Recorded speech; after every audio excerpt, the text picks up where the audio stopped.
तुरिया જે છે તુરિયાનો મેં Turiya is samadhi. Turiya is Sanskrit and that is samadhi. તો એલેન્ડર ગ્રીકમાં છે 5 જે છે ને 5 સિમ્બોલ જે છે અને એને ગોલ્ડન રેશિયો કહે છે. नहीं ये બધું મિક્સ ના કરો. ના મિક્સ નથી કરતો આ તો समझो मत सामने ये जो वेव्स है ये चार ही है. पांचवा जो है तावड़िया जी ने खुद अपना लिया हुआ है तुरिया. तो वो वेव मतलब कि ये तुरिया जो है वो समाधि है.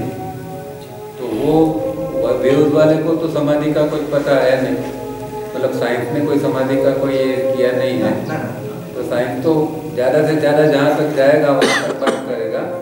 तो ज़्यादा से ज़्यादा वो डेल्टा तक जा सकता है. अब डेल्टा से भी नीचे योग के अंदर जा सकते हैं. उसको तुरिया तावड़िया जी कहते हैं. इसलिए ये एक्स्ट्रा लिखा हुआ है. ये इसका ब्रेन वेव्स का नहीं है. चार स्टेज જે છે चार है. साइंस अकॉर्डिंग टू साइंस चार है. पर ये तावड़िया जी ने पांचवा अपनी ओर से किया हुआ है कि इससे भी और हो सकता है ये बताना चाहते हैं. इसलिए तुरिया शब्द जो है उन्होंने इंग्लिश में फोर्थ क्या है हमें क्या लिखा है फोर्थ स्टेट उन्होंने लिखा है. गामा भी क्या है गामा भी वेव्स है पर वो फ्लक्चुएटेड है. मतलब कभी बीटा से भी नीचे चला जाता है या ऊपर चला जाता है. वो फ्लक्चुएट स्टेट है उसको गामा कहते हैं. तो गामा जनरली कंसिडरेशन में नहीं आता है. तो कॉस्मोलॉजी के हिसाब से ऐसा होता है ना कि हमारा नेचर का जो एनर्जी अर्थ टर्निंग करता है और निकालता है वो नेचुरल तो प्लेसेस होते हैं रिवर हिल. तो इसके हिसाब से ज़्यादातर हम स्पिरिचुअलिटी के लिए जैसे जंगल प्रदेश या हिमालय जैसे हिल में जाते हैं. समझो अभी यहाँ आए हैं कोई अलग फ्लैट रेट से यहाँ कुछ अलग ह्यूमिडिटी का एटमोसफियर होगा. सही बात है. वो प्राण के बारे में बात है. पृथ्वी जो है वो सूर्य से प्राण लेती है. और वो सूर्य का प्राण हम सीधा हमारा बॉडी ब्रेन सिस्टम नहीं ले सकता. इसलिए पृथ्वी वो अपने कोर में ले जाती है. तो वहाँ चर्निंग करती है और उसको सॉफ्ट बनाती है. वो 7 ग्रेड हमने देखा ना. तो 7 ग्रेड का जो प्राण बनता है वो पृथ्वी से बना हुआ है. सूर्य से आता है वो तो उससे भी परे है उससे भी स्ट्रॉन्ग है. पर वो कोई किंगडम को काम नहीं लगता है. तो पृथ्वी जो हमें देती है ये 7 ग्रेड के देती है. और वो पृथ्वी नॉर्मली जहाँ पानी है जहाँ पर्वत है वहाँ से वो सरफेस पर फेंकती है. इसीलिए ऐसी जगह के ऊपर प्राण की अवेलेबिलिटी ज़्यादा होती है.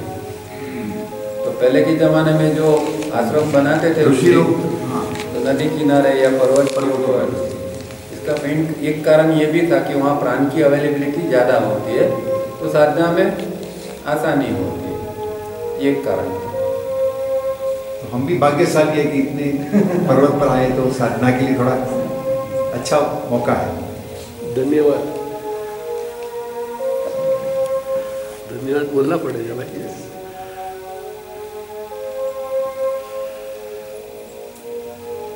इसलिए ऐसी जगहों पर हमें थोड़ा हमें फीलिंग और आती है हमेशा. जहाँ पर्वत पर जाते हैं या कोई रिवर नदी है वहाँ जाते हैं समुद्र के किनारे जाते हैं तो फीलिंग एक अलग आती है हमें शहर के हिसाब से. तो यहाँ भी हमें अच्छा लगता है क्योंकि एक प्राण की अवेलेबिलिटी तो मेन कारण उसका है. साथ में नेचर होता है वो एक कारण बन जाता है. विचारों में ट्रैफिक घणो घटी गयो. और शहर में विचारों का ट्रैफिक ज़्यादा होता है. मतलब जितने लोग होते हैं हर एक के विचार बनते ही रहते हैं हमेशा. वो फैलते रहते हैं वातावरण के अंदर और एक दूसरे के अंदर लेती देती होती है. किसी का बाहर निकलता है वो किसी का अंदर आता है. तो वो भी एक बेनिफिट मिलता है. या शहर में भी आप अर्ली मॉर्निंग प्रैक्टिस करोगे तो आपको विचार कम फील होंगे दूसरे के. क्योंकि वातावरण में लोग उठते हैं, फिर कामकाज करते हैं, सोचते हैं, बातें करते हैं, तो फिर 4-5 बजे तक अच्छा रहता है वातावरण में। फिर वातावरण में प्रदूषण, इसका प्रदूषण, विचारों का प्रदूषण बढ़ता जाता है। साउंड एंड विचार, थॉट पोल्यूशन।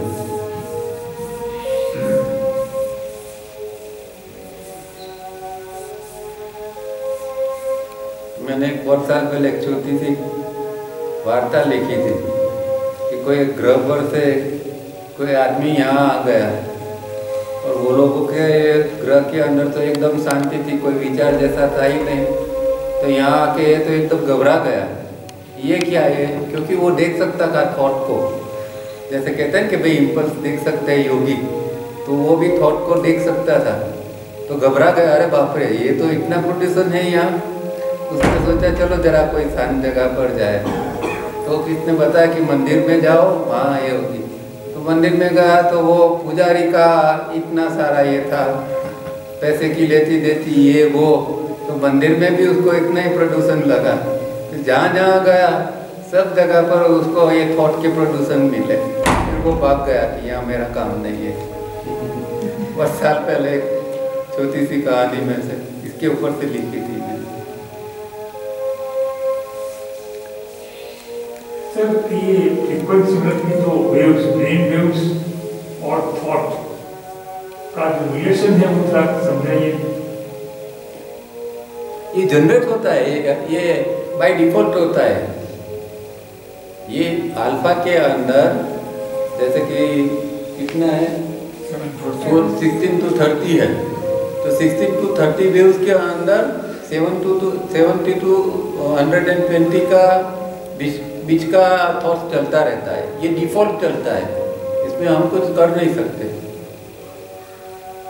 बीटा में है, बीटा में मानो कि कोई व्यक्ति के अंदर 100 विचार चल रहा है, तो 100 के अकॉर्डिंगली उसके वेव्स आएंगे, ये डिफॉल्ट है। अच्छा, जो थॉट्स के मुताबिक वेव्स आएंगे वो अरस परस है, उसको यहाँ से यहाँ लो, यहाँ से यहाँ लो। वेव्स तो क्या है कि देखो थॉट हम प्रोड्यूस करते हैं और थॉट हम समझते हैं। मशीन जो है वो मशीन थॉट नहीं समझता है, मशीन वेव्स समझता है। तो उसके ऊपर से वेव्स के ऊपर से फिर ये नक्की होता है कि भाई इतने वेव्स है तो इतने थॉट्स हो सकते हैं।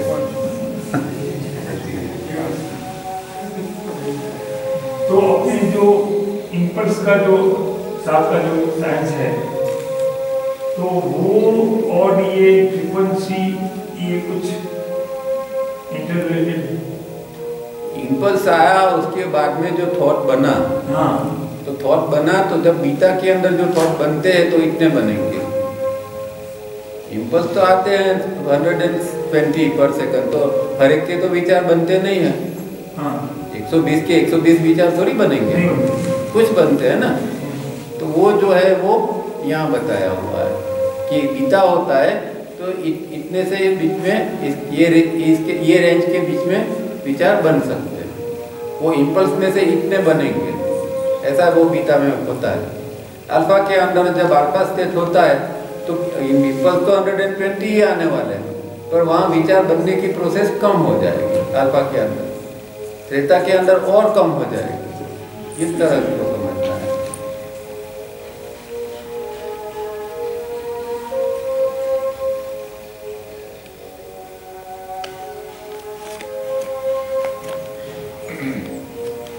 तो मतलब कि हम ये ब्रेन को ये अल्फा लेवल पे ले जाते हैं फाइट और किसी साधना से, तो इसी ऐसे हम इन थॉट्स को कम कर सकते हैं।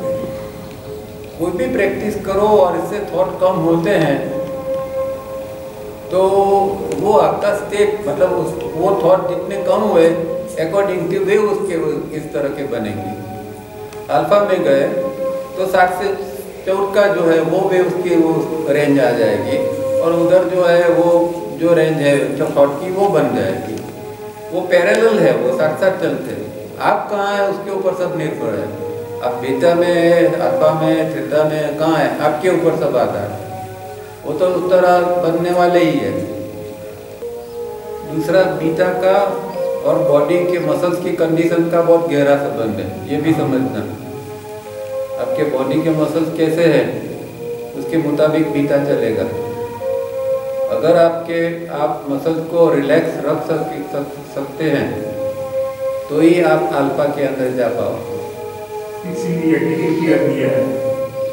EPR तो नेट प्रैक्टिस है, EPR की नहीं, मैं ऑल द टाइम की बात कर रहा हूँ। अभी आप बैठे हैं, आपके मसल कैसे, उसके ऊपर आपके विचार का आधार रहेगा, बराबर।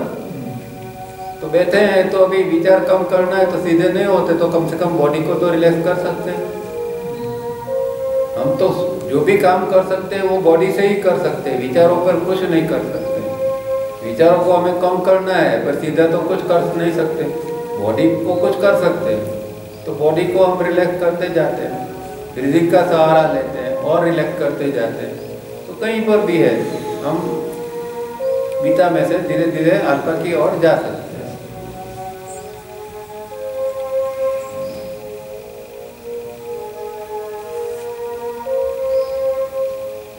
और जो लोग के बीटा में जो हायर लेवल पर कायम रहते हैं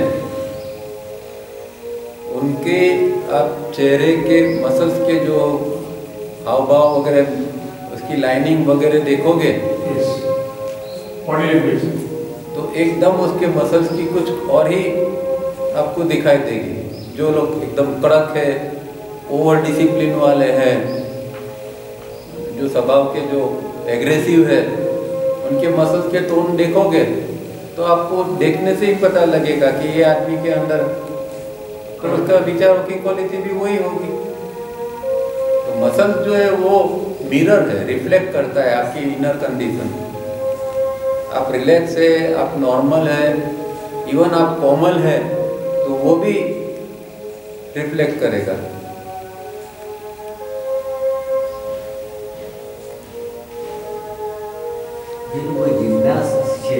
એ લોકોને તો ઉપરથી નીચે બધા મસલ્સ એકદમ ફ્લેક્સિબલ હોય છે. કોના? યુવી છે કે લોકો આલ્ફામાં રહેતા છે. કોના? जिम्नास्टिक्स करता हो ना. हाँ। जिम्नास्ट जिम में जाते हैं। जिम में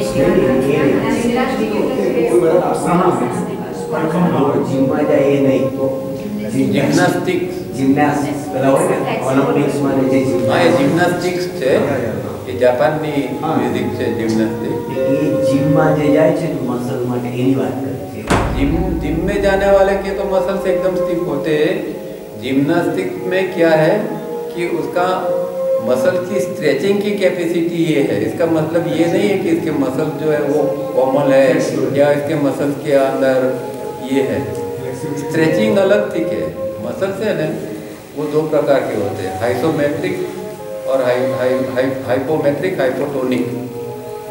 तो जो हाइपोटोनिक होते हैं उसका वो सॉफ्ट और थोड़ा किए होता है। हाइपोमेट्रिक होते हैं वो एकदम स्टिफ होते हैं। एक्सरसाइज भी इसे अकॉर्डिंगली दो प्रकार की एक्सरसाइज। अब जो जिम्नास्टिक वाले होते हैं उसका तो क्या है कि बचपन से एकदम 4-5 साल के लड़के लड़की होती है तब से उसके मसल्स जो है उसको इस तरह ट्रेन किया जाता है, पर उसका माइंड से के साथ लेना देना नहीं है। हाँ, उनके अंदर एक माइंड की क्वालिटी कंसंट्रेशन की बहुत अच्छी होती है और बैलेंस की, क्योंकि बैलेंस और कंसंट्रेशन के बिना जिम्नास्टिक्स हो नहीं सकता। ऐसे मारते हैं ना तो बैलेंस एकदम रहना चाहिए, तो वो उसकी ट्रेनिंग का पार्ट हो जाता है। फिर भी वो है तो वो सब बीटा वाले ही है। उसमें उसके जो अल्फा में जो मसल जो बनता है, एक आदमी अल्फा में ज़्यादा रहता है और उसकी मसल की क्वालिटी है वो जो है वो जिम्नास्टिक्स वाले में कभी नहीं आ सकती।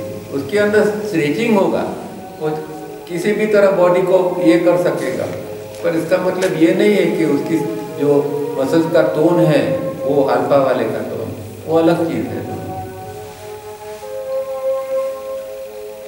और जिम में जाते हो मसल बनाते हैं, उनकी क्या उसके लिए क्या कह सकते हैं?